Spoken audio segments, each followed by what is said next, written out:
The text line right now, as we discuss Chris Paul, as we discuss Drew Holiday, trade options. Wow. I mean, I'm really surprised how many people are ready to move Chris Paul without even seeing him. So real quick on Windhorst, because I want Lemon to jump in here because he's got a new report. Not even a report, just some discussion points from Brian Windhorst. Brian Windhorst responded to Sam Lubman during the break, so I want to get to that in just a second. But you said you like Windhorst, I like Windhorst too. I never hated him for the LeBron thing. I know knock his hustle. He maximized that opportunity. He maximized it. My whole thing was the checkbook championship. It's like, well, what about the Cleveland Cavaliers when they won the championship? Well, that's disagreeing. It was disagreeing. But other than that, yeah. I have no issues with Brian Windhorst at all. I think he's one of the more honest reporters at ESPN. I think he needs more runway. I agree with that. He's always been a good dude. So I don't have any beef with Brian Windhorst. I saw him in person. You could say that louder. I said I like him over Tim Bontemps. Yeah, there you go. Because I thought Nick Friedel should have kept his job. But anyway, I saw Windhorst during the finals, and I talked to him. I said, hey, man, that was us. And he was such a good sport about it. Such a good sport. So I got no beef with Windhorst. But, again, we're talking about this rumor. Not even a rumor. But Windhorst was having a discussion on ESPN yesterday. And he links Drew Holiday to the Warriors. He said, even the Golden State Warriors, who have interesting young players on their roster, plus a few far-out draft picks and swaps when Steph Curry might be retired, could join the race, provided they'd be willing to retrade Chris Paul, who members of the organization have praised for his all-season work of trying to fit in. Of course, Drew Holiday traded to Portland yesterday. Portland's already looking for a market for him to trade him away for more compensation, more draft picks. Damian Lillard goes to the Milwaukee Bucks. DeAndre Ayton goes to Portland. Yusuf Nurkic, Nasir Little, and a bunch of others go down to Phoenix. So Lubman hit up Brian Windhorst to get some details on this report. Lubman, it's your time, baby. Take it away. Yeah, so I hit him up and just said, hey, what's the deal here? We thought that, the Warriors have to wait till January to trade Chris Paul. And they said, yes, of course they can trade him now. But to be clear, he wanted to stress that they were talking about a possible type of deal. They're not reporting any sort of deal. So this isn't actually happening. Right. This is just in the realm of theory right now. So I kind of followed up. It's like, okay, so why is it that the Warriors can move Chris Paul now, whereas they had to wait to trade, like, say, D'Angelo Russell a couple years ago when the Warriors acquired him in the offseason? And it was because Russell was signed to a new contract. So when you sign a contract in the offseason, like the Warriors did with D'Angelo Russell, remember that was a sign and trade, right, whereas Chris Paul was just a normal trade. So when you have to do a new contract in the offseason, you cannot trade that player who signed that new contract until January. Now, because Chris Paul was not on a new contract, the Warriors can move off of him whenever. So, again, just to reiterate, D'Angelo Russell was a sign and trade and joined the Warriors on a new contract. That is why they had to wait until January to trade him. Chris Paul was not on a new contract. He's not starting a new contract. His current contract was traded over, along with him, to the Warriors, so therefore they do not have to wait to move him. Wow. Interesting. Then I wonder why we all, that was such a thing. Yeah. When they acquired him. It was. What? I'm so confused. Not on what you're saying. You're clarifying it. But what I'm saying is I'm confused why originally everyone was under the impression that he couldn't be moved again. You know what? Maybe we just misinterpreted everything that happened. I don't know. It was weird because it was January. That's why I asked. I was like, wait a minute. I thought he couldn't be traded till January. Got it cleared up right away. And there's Windhorst clearing it up right there. That CP3 could be traded. Now, we're not saying trade CP3. I'm not even getting into that, especially on a day where we have Steve Kerr on. But it is very interesting that if Drew Holiday, who plays a lot of defense, who shot a better percentage from the three-point line than Chris Paul, who is a better defender than Chris Paul, we could all admit that. Now, could he slow down the second unit? Would he be willing to come off the bench? I think Drew Holiday is a stand-up guy. I really do.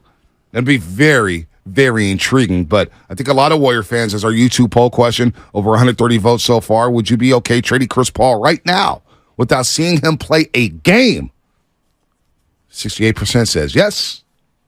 32% says no. So that's what that is. We'll revisit that at some point in the show. But Damian Lillard going to the Milwaukee Bucks. Your first thoughts when you saw the trade, Shasky, when he got traded to Milwaukee. Do you think it could work? Do you believe they're title contenders? Are they the beast of the East now? Well, I thought it was a good move for Milwaukee, even though I think that Drew Holiday does a lot of things that they need. like closers, especially with Middleton being out, and being not as effective as he's been the last year and a half. Like, they need guys who can score in the half court. They need to make it easier. You can't have Giannis dribbling at the top of the key trying to initiate his own offense. That is very, very important. And you made a really astute, detail saying that I know Dame Lillard can't guard, but when you have Giannis behind him and Brook Lopez as a defender, like you can funnel people toward him. So it's actually a really good point. The Warriors don't have that luxury, though. So as I'm looking at the Warriors and their defense, it's like perimeter defense does matter. It matters a lot, right? Staying in front of people, it matters a lot. Not necessarily in Milwaukee. I think this gives them the slight edge over Miami, over Boston, over Philly. Well, Philly. We don't know what's going on with Philadelphia. Yeah, to me, Philly, I've kind of scratched off until they figure out what's going on with Harden. Right? Mm-hmm. I mean, am I wrong there? No, you're not wrong. You're not wrong at all. How can you not? This doesn't make Phoenix so much better that I'm more worried about Phoenix. I have appropriate fear for Phoenix. I think Bradley Beal and Booker and Durant are excellent players. Right. But my biggest question for them is, like, who's distributing the ball? Yeah. Is it going to be my turn, your turn type of basketball? I don't think that's good. Who's playing good. point guard? Who's playing point guard? Now, they receive also Yusuf Nurkic, who's been hurt a lot over the last few years. He's a useful big. He's a useful big who you can engage in a pick and roll and cook him all day long. Yes. Steph Curry comes downhill, pick and roll. He sees Nurkic switch on to him. It's barbecue chicken. It's a bucket for the Warriors. Grayson Allen. Not a traditional point guard, more of a two guard. He'll be tripping people this year. No doubt about that. Nasir Little, Keon Johnson, part of the trade package. So are the Phoenix Suns done?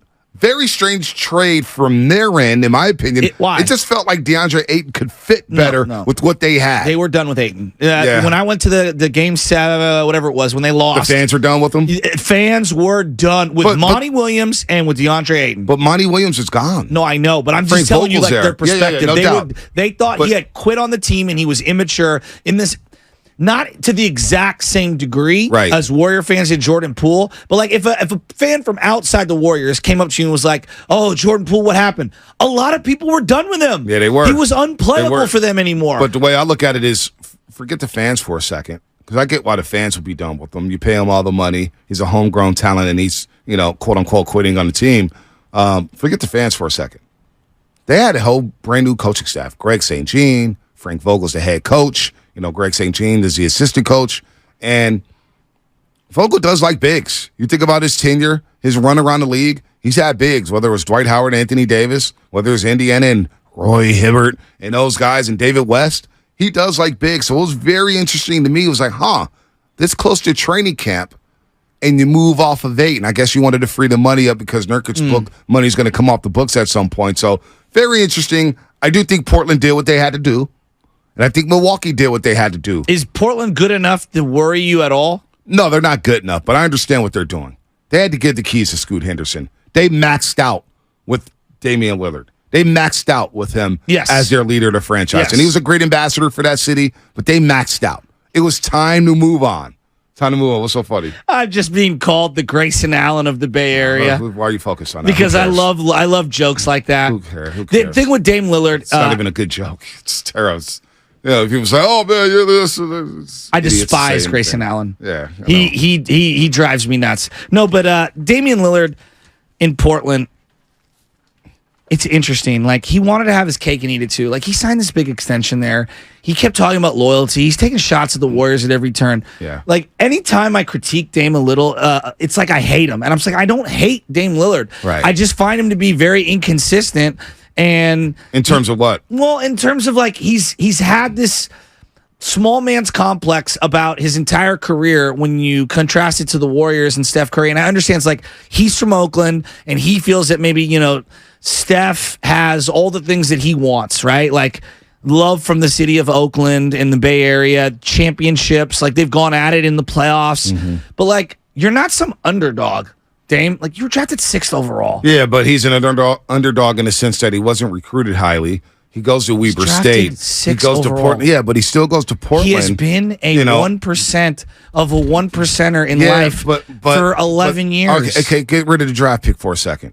Think about when he was drafted. And they were like, oh, man, Dame Dollar from Oakland, man. But is his game going to translate to the NBA because he played at, quote-unquote, Weber State? Monte. He played at Weber State. Jokic can talk about being like the underdog. He was a second-round pick. He came out of nowhere. He was drafted, and there was a Taco Bell commercial. Still one of 60 players drafted. Dame's awesome. And Dame's awesome. But, like, he's always had this chip on his shoulder, and I find it to be a little too much. Like, I don't care. For my liking. Here's my thing.